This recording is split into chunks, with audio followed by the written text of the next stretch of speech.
तो hello and good morning everyone. आज है 2 सितंबर 2025 और मैं फिर से लेके आ गया हूँ द हिंदू का नेशनल एडिशन। ठीक है, जैसा कि आप देख रहे हो।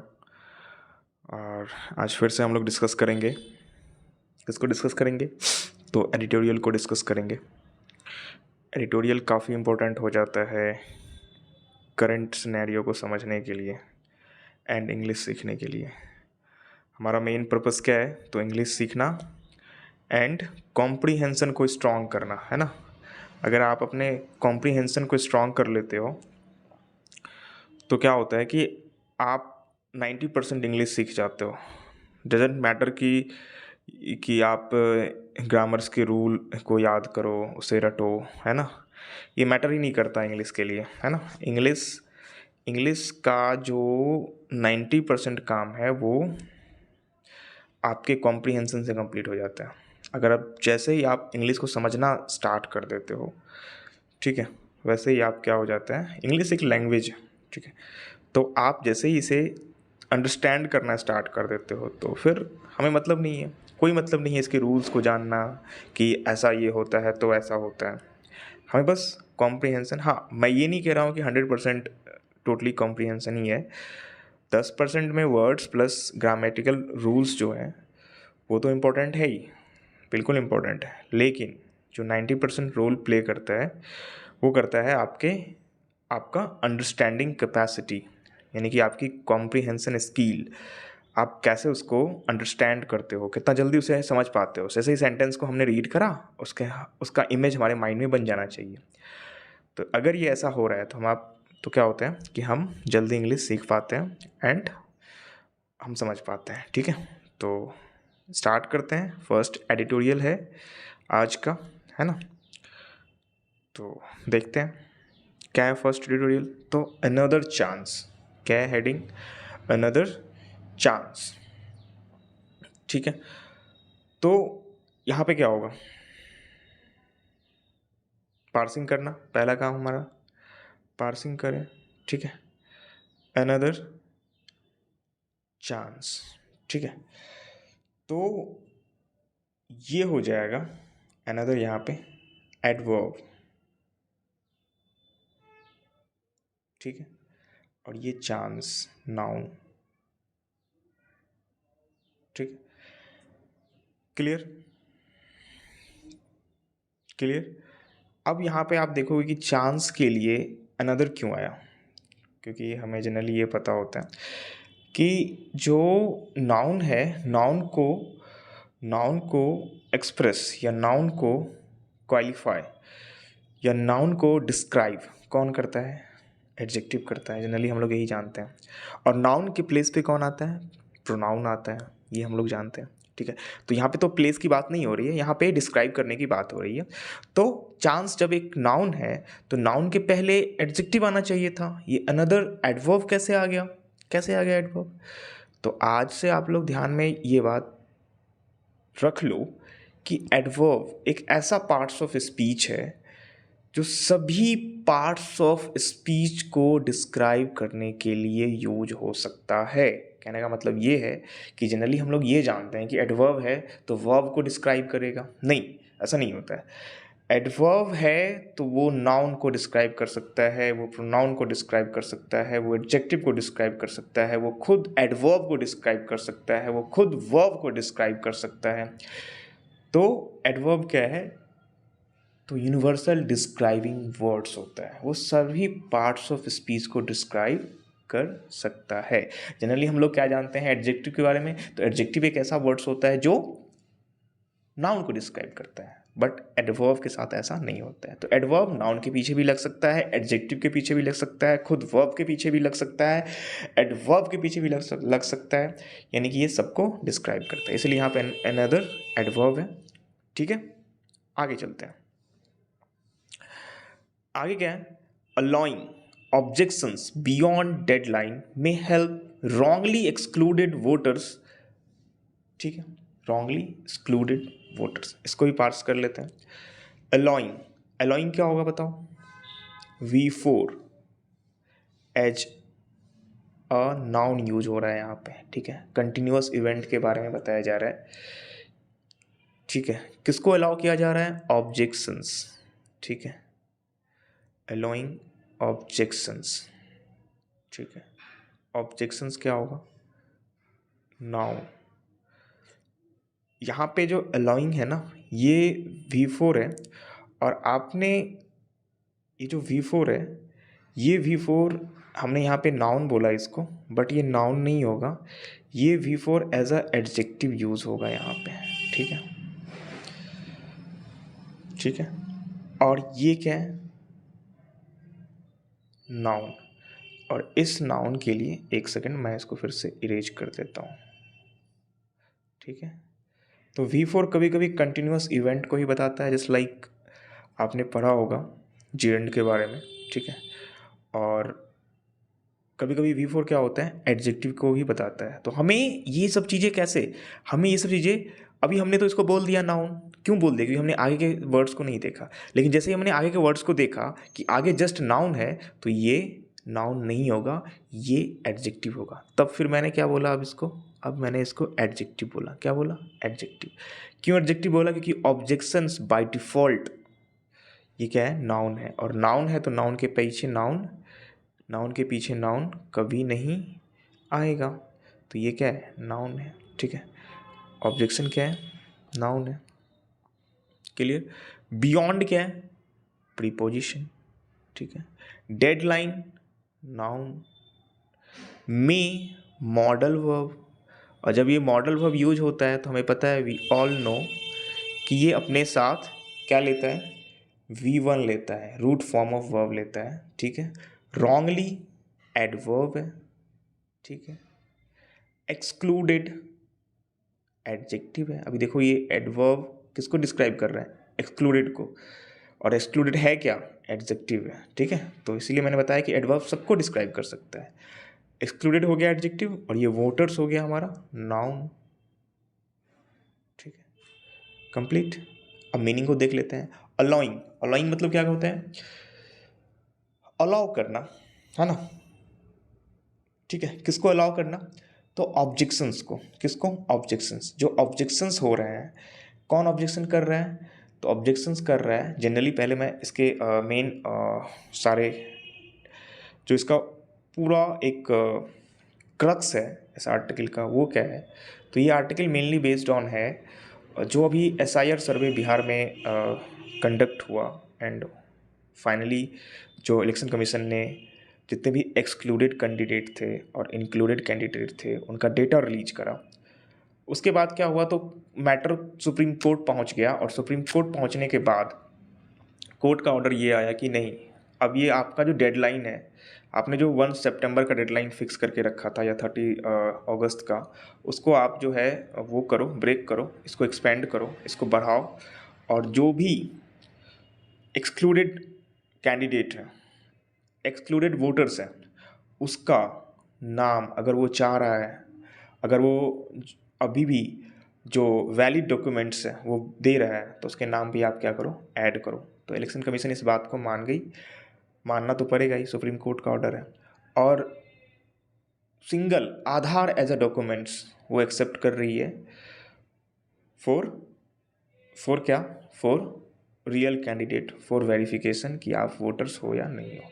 तो ये डेडलाइन को क्या किया गया है? ब्रीच कर दिया गया है। और ये डेडलाइन सुप्रीम कोर्ट के ऑर्डर के अकॉर्डिंग ये कहा जा रहा है कि जब तक नॉमिनेशन कंप्लीट नहीं होगा तब तक ये, अब क्या होगा? ये जो है इंक्लूजन, यानी कि वोटर लिस्ट में नए लोगों का इंक्लूजन जारी रहेगा। इस बात को कोर्ट ये ECI ने भी मान लिया है, और उन्होंने ये गाइडलाइंस इशू कर दिया है, इसी पे बेस्ड है, ठीक है। तो यही कहा जा रहा है कि अलाउइंग ऑब्जेक्शंस बियॉन्ड डेडलाइन, जो डेडलाइन फिक्स किया गया था ये इलेक्शन कमीशन के द्वारा कि इस डेट के बाद नहीं किसी का एक्सेप्ट किया जाएगा, उसको उसके बियॉन्ड भी अब क्या हो रहा है? ऑब्जेक्शंस रेज हो रहे हैं, ऑब्जेक्शंस एक्सेप्ट किए जा रहे हैं। मे हेल्प क्या करेगा? मे हेल्प करेगा। किसको हेल्प करेगा? May help wrongly excluded voters, जो रॉन्गली एक्सक्लूड कर दिए गए थे, गलती से जिन्हें बाहर कर दिया गया था, है ना, वो क्या हो सकते हैं? वो क्या हो सकते हैं, अब इंक्लूड हो सकते हैं, उनके लिए क्या होगा, अब अच्छा होगा। ठीक है, आगे चलते हैं। The supreme Court of India September 1st order on Bihar special intensive revision यानी कि SIR exercise offers a crucial lifelines to voters who found themselves wrongly excluded from the draft electoral rolls। तो यहाँ पे ये कह रहा है कि सुप्रीम कोर्ट, पहले इसको भी पार्स कर लेते हैं, फर्स्ट सेंटेंस को हम पार्स करते हैं, उसके बाद हम मीनिंग को पे ओनली कंसंट्रेट करते हैं। तो द आर्टिकल हो गया, यहाँ पे द क्या हो जाएगा, आर्टिकल हो गया, है ना। Supreme Court of India noun, है ना, क्या हो जाएगा ये, नाउन। एपोस्ट्रॉफी एस तो पोजीशन को डिस्क्राइब कर रहा है, दिखा रहा है ना। एपोस्ट्रॉफी एस मतलब सुप्रीम कोर्ट ऑफ इंडिया का क्या, September 1st का जो ऑर्डर है ऑन किस पे, प्रीपोजिशन। ठीक है, बिहार यानी कि बिहार प्रॉपर नाउन, है ना। एपोस्ट्रॉफी एस के साथ आया है तो पोजीशन को डिस्क्राइब कर रहा है। बिहार का स्पेशल इंटेंसिव रिवीजन, है ना, यानी कि ये नाउन हो गया। एक्सरसाइज पूरे के पूरे special intensive revision exercise compound noun हो जाएगा। ऑफर्स V1, है ना, क्या हो जाएगा, V1 a crucial lifeline to voters who found themselves wrongfully excluded from the draft electoral rolls। तो सुप्रीम कोर्ट ऑफ, हाँ, एक्सरसाइज क्या हो जाएगा, एक्सरसाइज नाउन हो जाएगा, है ना। ये पूरा का पूरा SIR exercise noun. Offers V1, है ना, हमें पता है कि प्रेजेंट इंडेफिनिट टेंस में सिंगुलर सब्जेक्ट के लिए V5 यूज होता है, तो ऑफर्स V5 है। Article crucial adjective, life lines noun, to preposition, voters noun, who the relative pronoun, found V2 themselves, है ना, रिफ्लेक्सिव प्रोनाउंस। ठीक है, wrongfully adverb, excluded wrongfully excluded. ठीक है, तो यहाँ पे रॉन्गफुली एक्सक्लूडेड क्या हो जाएगा, V2, है ना। रॉन्गफुली एडवर्ब V2 को डिस्क्राइब कर रहा है। From preposition the article draft electoral rolls, ये क्या हो जाएगा, compound noun. Draft electoral rolls क्या हो जाएगा, कंपाउंड नाउन। ठीक है, तो अब मीनिंग को देखते हैं। तो Supreme Court of India September 1st order on Bihar special intensive revision यानी कि SIR एक्सरसाइज ऑफर्स क्या करता है, तो सुप्रीम कोर्ट का जो ऑर्डर आया था, किस पे ऑर्डर आया था, तो बिहार स्पेशल इंटेंसिव रिवीजन पे ऑफर्स कर रहा है, बता रहा है, क्या बता रहा है, a crucial lifeline to voters who found themselves wrongfully excluded from draft electoral rolls, है ना। तो क्या कर रहा है, उसे टाइम दे रहा है, ऑफर कर रहा है, किसको ऑफर कर रहा है, टाइम, यानी कि एक क्रूशियल लाइफलाइन जो रॉन्गफुली निकाल दिए गए थे वोटर लिस्ट से, यानी कि ड्राफ्ट इलेक्टोरल रोल्स से। ठीक है, उसके लिए एक बिग अपॉर्चुनिटी ऑफर कर रहा है, कौन, सुप्रीम कोर्ट ऑफ इंडिया का 1 सितंबर का ऑर्डर। ठीक है, आगे the courts ruling and the election commission of India's clarifications that, जो कोर्ट का रूलिंग था and election commission of India यानी कि ECI का जो क्लैरिफिकेशन था उस रूलिंग पे, दैट क्लेम्स, वो क्लेम करता है, and objections can continue to be filed even after the deadlines.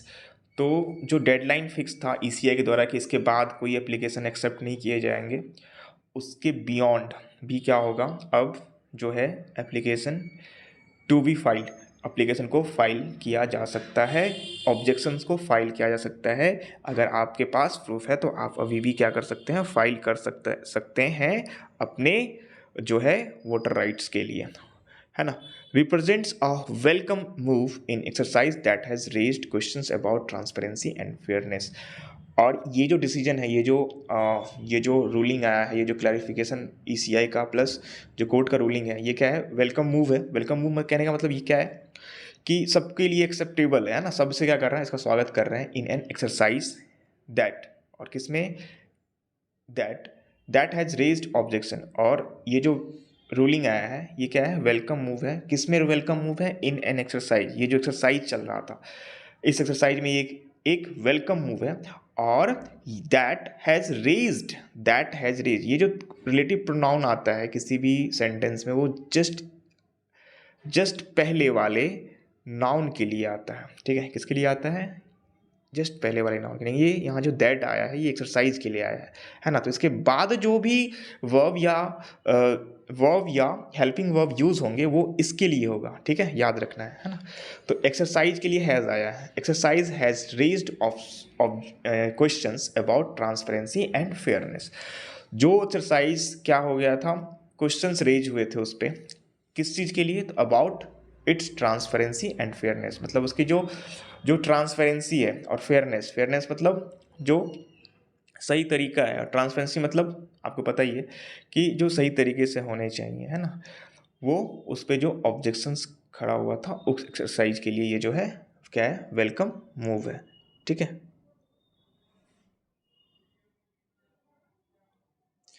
Next, the ECI has confirm that applications submitted after 1 September will be considered after the electoral roll is finalized, ठीक है। तो कह रहा है कि ECI ने confirm करा है कि जो सबमिटेड एप्लीकेशन है, कौन एप्लीकेशन जो आफ्टर 1 सितंबर वो होंगे, है ना, सबमिट किए जाएंगे, विल बी कंसिडर्ड, उसे कंसिडर किया जाएगा after the electoral roll is finalize, जो इलेक्टोरल रोल फाइनलाइज होगा, जो डेट फाइनलाइज होगा, ठीक है ना। After the electoral roll finalize, जितने भी इलेक्टोरल रोल जो काम चल रहे हैं अभी, ठीक है, जो काम चल रहे हैं इलेक्टोरल रोल का, यानी कि होता है ना, बहुत सारे प्रोसेस होते हैं इलेक्शन से पहले, नॉमिनेशंस का, या अभी जो सर्वे वगैरह चल रहा है, इसके बाद कहा यह जा रहा है कि after the electoral roll finalize जैसे ही होता है, ये सारे एप्लीकेशंस अगर वो सही साबित होते हैं तो सबको क्या किया जाएगा, कंसीडर किया जाएगा, with the process continuing until the last date for filing of nomination. और ये जो प्रोसेस है ये क्या होगा, कंटिन्यू होगा, है ना। कब तक कंटिन्यू होगा? जो नॉमिनेशन फॉर्म स्टार्ट होगा, जिसमें नॉमिनेशन होता है ना इलेक्शन से पहले, तो नॉमिनेशन के लास्ट डेट से पहले तक, है ना, या लास्ट डेट तक आप कह सकते हो कि ये जो जितने भी जो रीसबमिशन होगा, है ना, एप्लीकेशन जो ऑब्जेक्शंस रेज हो रहे हैं बाय द वोटर्स, वो क्या होंगे, एक्सेप्ट किए जाएंगे नॉमिनेशन के डेट तक। This ensures that inclusion and exclusion can be integrated into the final roll. और ये क्या बता रहा है कि एक्सक्लूजन हो या इंक्लूजन हो, कहने का मतलब ये है कि अगर लिस्ट में बंदों के नाम यानी कि वोटर्स के नाम इंक्लूड किए जाएं या निकाल दिए जाएं, can be integrated into the final roll. तो इनको क्या किया जा सकता है, इंटीग्रेट किया जा सकता है, कहाँ पे, फाइनल रोल में, providing excluded voters with a meaningful opportunity for redress through their Aadhaar card, ठीक है। और ये बात की जा रही है कि जो प्रोवाइडिंग जो एक्सक्लूडेड वोटर्स है उसको क्या दिया गया है, विथ अ मीनिंगफुल अपॉर्चुनिटी, उन्हें एक मीनिंगफुल अपॉर्चुनिटी ये दिया गया है कि आप फिर से क्या कर सकते हो, रिड्रेस कर सकते हो, खुद को फिर से ऑब्जेक्ट कर सकते हो, खुद को फिर से बता सकते हो। कैसे रिड्रेस कर सकते हो, थ्रू देयर आधार कार्ड, आप अपने आधार कार्ड के द्वारा भी क्या कर सकते हो, खुद को इस सर्वे में इंक्लूड कर सकते हो। बिकॉज आपने पढ़ा होगा, आपने देखा होगा कि फर्स्ट टाइम आधार कार्ड को मैंडेटरी डॉक्यूमेंट्स, वैलिड डॉक्यूमेंट्स नहीं माना गया था ECI के द्वारा, बट फिर बाद में सुप्रीम कोर्ट का रूलिंग आया कि नहीं, Aadhaar should be a valid documents among 11 documents जो कि सुप्रीम ये इलेक्शन कमीशन ने जारी किया था कि इस 11 डॉक्यूमेंट्स में से होने चाहिए फॉर रेज कि वो वोटर है या नहीं है ना, एज अ प्रूफ, ठीक है। तो अब उसमें आधार को भी क्या किया गया था, इंक्लूड किया गया है, ठीक है। तो अब ये कहा जा रहा है कि जो भी एक्सक्लूडेड कैंडिडेट हैं वो आधार के द्वारा भी क्या कर सकते हैं, अपना नाम को फिर से उस लिस्ट में ऐड करवा सकते हैं, ठीक है, through their Aadhaar card. Next, however the ECI numbers raise a curious questions, फिर भी ECI का जो नंबर है वो क्या कर रहा है, रेज कर रहा है क्यूरियस क्वेश्चंस रेज कर रहा है ना, एक जिज्ञासा वाला क्वेश्चंस रेज कर रहा है। वो कैसा क्वेश्चंस रेज कर रहा है, while over 15 lakh new voters registered using form 6। तो फॉर्म 6 क्या होता है? तो form 6 selection commission of India का एक ऐसा डॉक्यूमेंट्स, एक ऐसा फॉर्म होता है जिसके बेसिस पे हम क्या करते हैं, जितने भी न्यू वोटर्स होते हैं, लाइक जितने भी 18 ईयर्स को प्राप्त किया है, दैट मीन्स जिनके 18 ईयर्स हो चुके हैं, वो क्या करते हैं, फॉर्म 6 को फिल करके अपने वोटर राइट के लिए क्या करते हैं, इलेक्शन कमीशन ऑफ इंडिया के वोटर लिस्ट में रजिस्टर्ड होते हैं। यानी कि अगर हम 18 साल के हो गए हैं तो हमें क्या करना होगा, फॉर्म 6 फिल करना होगा to registered as a voter, ठीक है।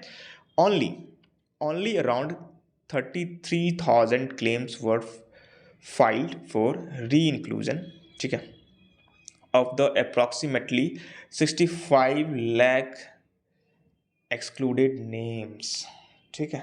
तो यहाँ पे ये कहा जा रहा है कि जो फॉर्म 6 कितने लोगों ने भरा है, तो 15 लाख लोगों ने क्या करा है, फॉर्म 6 भरा है, जो कि नए वोटर्स हैं, है ना। उनका पीछे के हिस्ट्री से कोई मतलब नहीं है, वो ये लोग हैं जिन्होंने क्या करा है, तो एज अ नए वोटर्स जिन्होंने अपने 18 ईयर्स को प्राप्त करा है, वो एज अ न्यू वोटर क्या हो रहे हैं, रजिस्टर्ड हो रहे हैं, ठीक है। अब जो डेटा आया था कुछ समय पहले, SIR का जो डेटा आया था, उसमें ये बताया गया था कि लगभग 65 लाख कैंडिडेट को क्या कर दिया गया है, एक्सक्लूड कर दिया गया है इस वोटर राइट्स से, वोटर लिस्ट से। तो उसमें ये कहा जा रहा है कि उस 65 लाख में से ओनली 33,000 क्लेम्स क्या हो चुके हैं, ओनली 33,000 क्लेम्स ही क्या हुए हैं, री इंक्लूड हुए हैं। यानी कि उनके ही नाम को क्या किया गया है, री इंक्लूड किया गया है, ठीक है। ये बात कहा जा रहा है, जो कि क्या है, एक प्रॉब्लमेटिक डेटा है, ऐसा एडिटर का मानना है, ठीक है।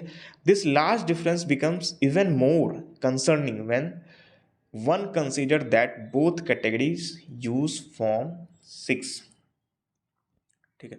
तो इसमें ये बात कही जा रही है कि ये जो डेटा है, ये जो डिफरेंस है, बिकम्स मोर कंसर्निंग, ये क्या हो जाएगा, हो सकता है मोर कंसर्निंग हो जाता है। कब हो जाता है, when one consider that both categories use form 6, कि जो दोनों कैटेगरीज जो हैं वो क्या यूज़ कर रहे हैं, फॉर्म 6 यूज़ कर रहे हैं। फॉर्म 6 यूज़ करने का मतलब ये है कि वो एज अ न्यू वोटर क्या हो रहे हैं, वोटर लिस्ट में शामिल हो रहे हैं, ठीक है। Potentially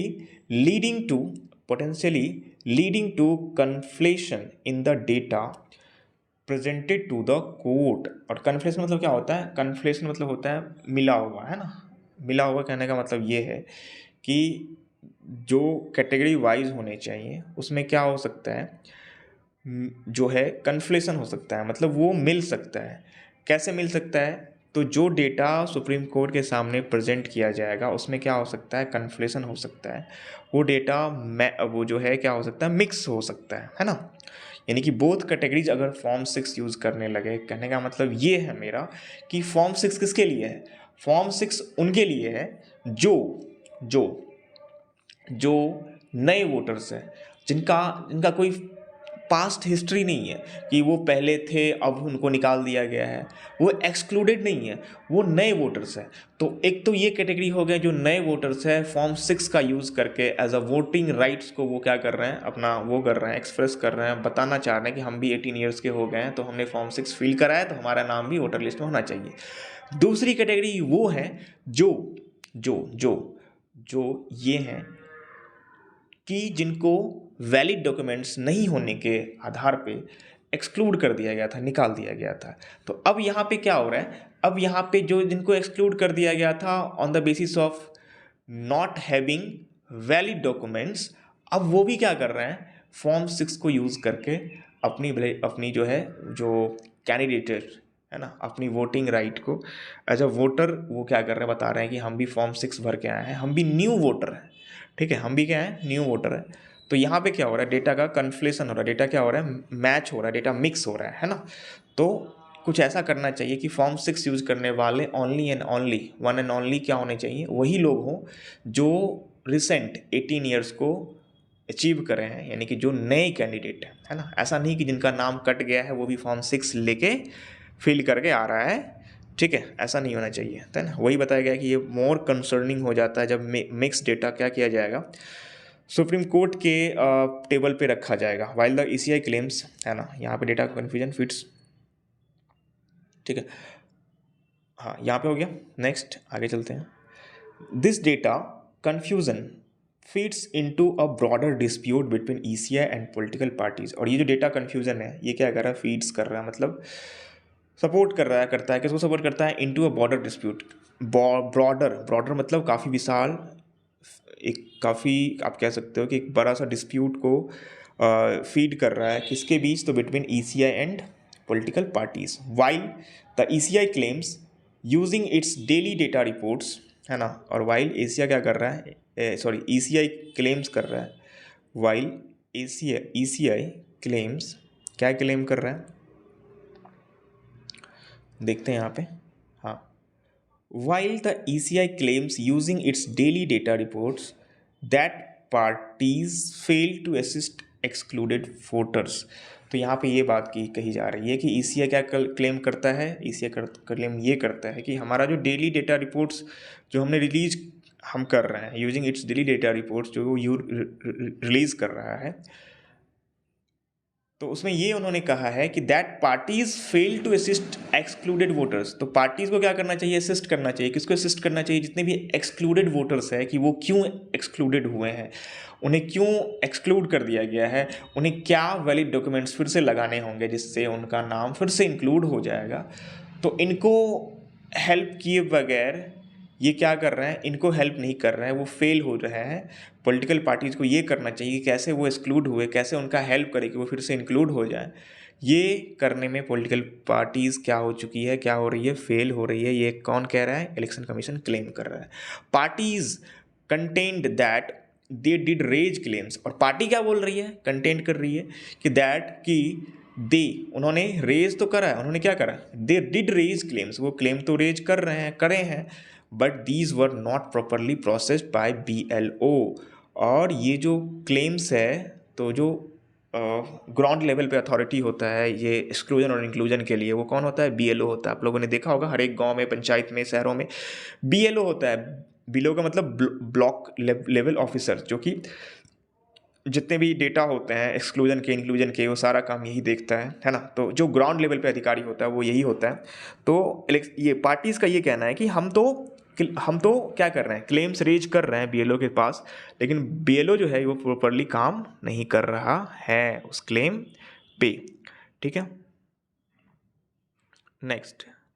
Recognizing these challenges, the court has wisely directed the Bihar State Legal Service Authority, है ना, तो बिहार लीगल सर्विस अथॉरिटी को क्या करा है, कोर्ट ने क्या करा, डायरेक्ट करा है कि use paralegal volunteers to assist voters and political parties. तो उन्होंने बोला है कि Bihar state legal service authority को, एक अथॉरिटी है, एक संस्था है, जिसको सुप्रीम कोर्ट ने क्या करा है, डायरेक्ट करा है, आदेश दिया है। क्या आदेश दिया है कि आप जो है अपने लीगल वॉलंटियर्स को यूज़ करो, लीगल वॉलंटियर्स को यूज़ करो, किस चीज़ के लिए यूज़ करो, to assist volunteers to assist voters and political parties, कि वो क्या करें, पॉलिटिकल पार्टीज़ और वोटर्स को हेल्प करें। The court intervention appears to reflect concern that mirror data driven investigation। तो क्या कर रहा है, कोर्ट का जो इंटरवेंशन है ये क्या कर रहा है, appears कर रहा है, दिखा रहा है, क्या दिखा रहा है, to reflect concern। तो क्या appears to reflect concern, किसको रिफ्लेक्ट करना, कंसर्न को, समस्याएं को, that mirror data driven investigation। और ये जो कंसर्न है ये क्या है, मिरर कर रहा है, रिफ्लेक्ट कर रहा है, प्रकाशित कर रहा है, किसको रिफ्लेक्ट कर रहा है, डेटा ड्रिवन इन्वेस्टिगेशन को, है ना। तो डेटा ड्रिवन इन्वेस्टिगेशन को क्या कर रहा है, ये रिफ्लेक्ट कर रहा है। डेटा ड्रिवन इन्वेस्टिगेशन क्या होता है कि अगर हमें शक है किसी चीज़ पे, अगर हमें शक हो रहा है कि नहीं ये से काम सही से नहीं हुआ, तो हम जो है कैसे उसको क्लेम करें, तो हम डेटा से क्लेम करें, है ना।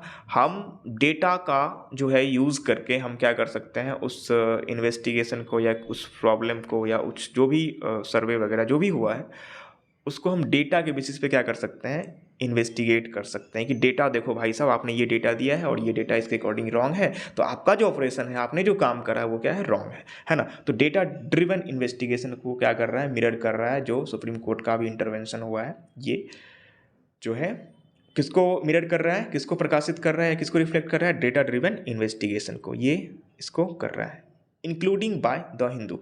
और जो हिंदू का भी क्लेम आया था कि हिंदू ने भी बताया था कि काफ़ी एनोमलीज, काफ़ी जो है एनोमलीज मतलब क्या होता है कि काफ़ी जो है वो जो गलतियां देखी गई थी, है ना, वो द हिंदू ने भी रिफ्लेक्ट करा था, द हिंदू ने भी एक्सप्रेस करा था, बताया था, including by the Hindu which have identified unusual pattern in exclusion list.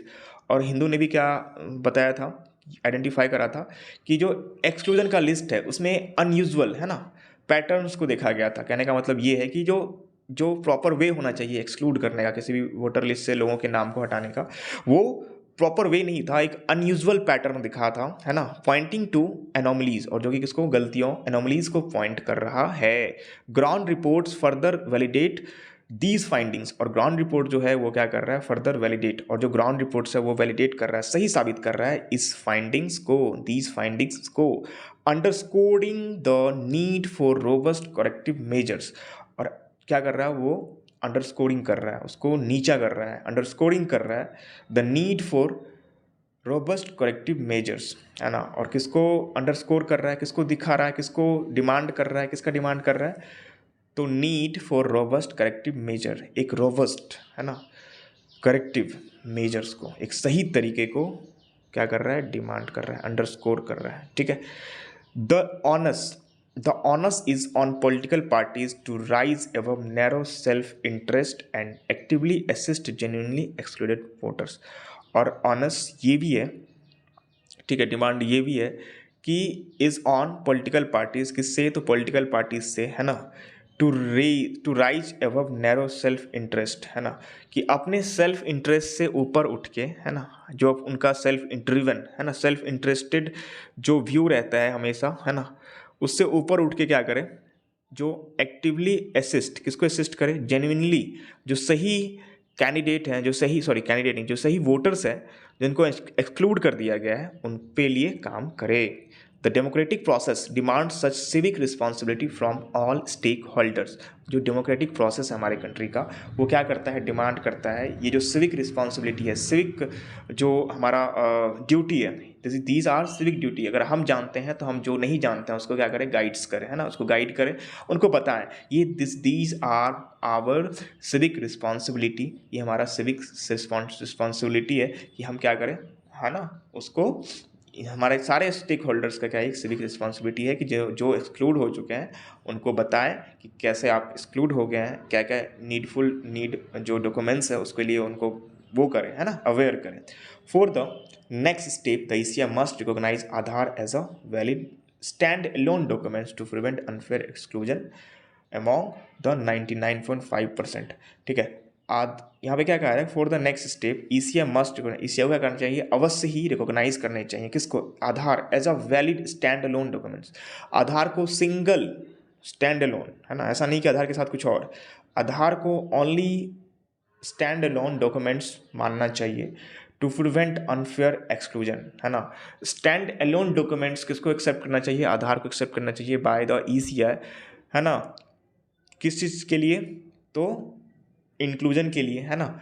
हाँ, और ये क्या करेगा, टू प्रिवेंट करेगा अनफेयर एक्सक्लूजन, अनफेयर जो एक्सक्लूजन हो चुका है उसको क्या करेगा, ये प्रिवेंट करेगा अमॉन्ग किसके बीच में, तो 99.5% of those in draft roll, ठीक है, 99.5% of those in the draft roll, जो कि 99.5% है, और जो ड्राफ्ट रोल में है, who have already submitted documentation and the rest, है ना, ठीक है। जो 99.5% जो वो हैं जो ऑलरेडी सबमिट कर चुके हैं, और जो बचे हुए 0.5% है ना, उसके लिए भी क्या होगा, ये काफ़ी फेयर प्रैक्टिस होगा, है ना, और जो अनफेयर नहीं होगा किसी के लिए, ठीक है, अनफेयरनेस को प्रिवेंट करेगा, ठीक है, कि आधार को क्या माना जाए, सिंगल और स्टैंड अलोन डॉक्यूमेंट्स माना जाए, ठीक है। Next, given that Aadhaar serves as a sufficient proof for the excluded to file claims, और ये बात की जा रही है, गिवन दैट, ऐसा कहा जाता है कि ऐसा बोला गया है कि आधार क्या करता है, सर्व करता है एज अ सफिशिएंट प्रूफ किस चीज़ के लिए, जो कि एक्सक्लूडेड हो चुके हैं, टू फाइल क्लेम्स, है ना। क्या है आधार, क्या है, सफिशिएंट प्रूफ है क्लेम्स के लिए, है ना, कि आप आधार के बेसिस पे क्या कर सकते हो, क्लेम फाइल कर सकते हो।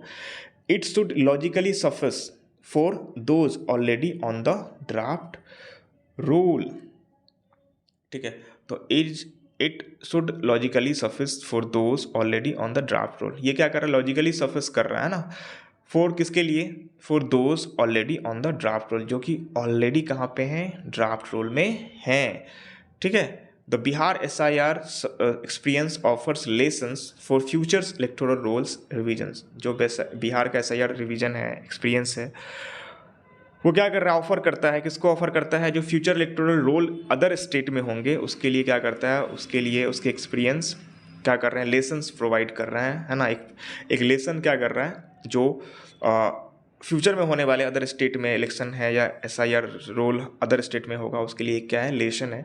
The ECI must abandon it's technocratic short deadline driven approach in favour of intensive revision spread over longer periods. तो SCI को क्या करना चाहिए? अबेंडन करना चाहिए, छोड़ना चाहिए। किसको छोड़ना चाहिए? ये जो टेक्नोक्रेटिक अप्रोच है, कहने का मतलब ये है कि ये जो जटिल अप्रोच है, टेक्निकल अप्रोच है, ठीक है, या ये जो कॉम्प्लेक्स अप्रोच है। कैसा अप्रोच? कौन सा कॉम्प्लेक्स अप्रोच? तो यहाँ पे ये देखो कि शॉर्ट डेडलाइन ड्रिवन। ये जो डेडलाइन होता है, कहने का मतलब ये है कि ये लंबा पीरियड का होना चाहिए। जैसे बिहार में हुआ 1 मंथ अप्रॉक्स टाइम मिला था सबको क्लेम के लिए, है ना। ये शॉर्ट डेडलाइन ड्रिवन अप्रोच नहीं होना चाहिए, ये लॉन्ग होने चाहिए, है ना। ये जो डेडलाइन है ये लंबा होना चाहिए, है ना। ये इस पे ध्यान देना चाहिए, मस्ट ध्यान देना चाहिए। किसको? इलेक्शन कमीशन को, ठीक है।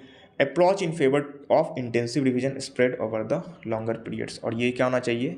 एक लंबे पीरियड का होना चाहिए। ऐसा नहीं कि थोड़े समय के लिए इन्होंने डेट दिया और इसमें जो है बहुत सारे लोग क्या हो जाते हैं, उस डेडलाइन में आ ही नहीं पाते हैं, है ना। शॉर्ट डेडलाइन नहीं होना चाहिए और लॉन्ग डेडलाइन होना चाहिए, लॉन्ग पीरियड के लिए होना चाहिए। Allowing through door to door verification. और क्या होना चाहिए?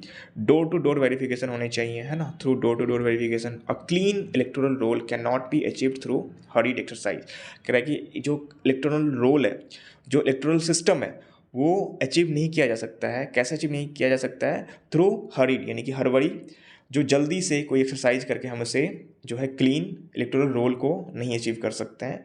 हरी एक्सरसाइज को अचीव करके हम नहीं कर सकते हैं, है ना, करके नहीं कर सकते हैं। That prioritise administrative convenience over voter rights.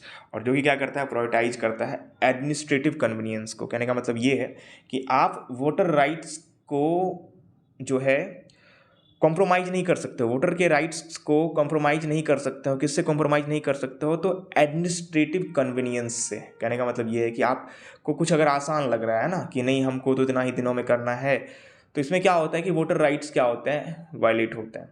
तो आप इसको कॉम्प्रोमाइज़ नहीं कर सकते हो, है ना। किससे कॉम्प्रोमाइज़ नहीं कर सकते हो? तो एडमिनिस्ट्रेटिव कन्वीनियंस से, कि नहीं हमारे लिए तो यही सही है, हम तो इतने समय में ही कर पाएंगे, इससे आप इससे कॉम्प्रोमाइज़ नहीं कर सकते हो, ठीक है। तो ये था एडिटोरियल, आज थोड़ा लंबा चल गया, ठीक है।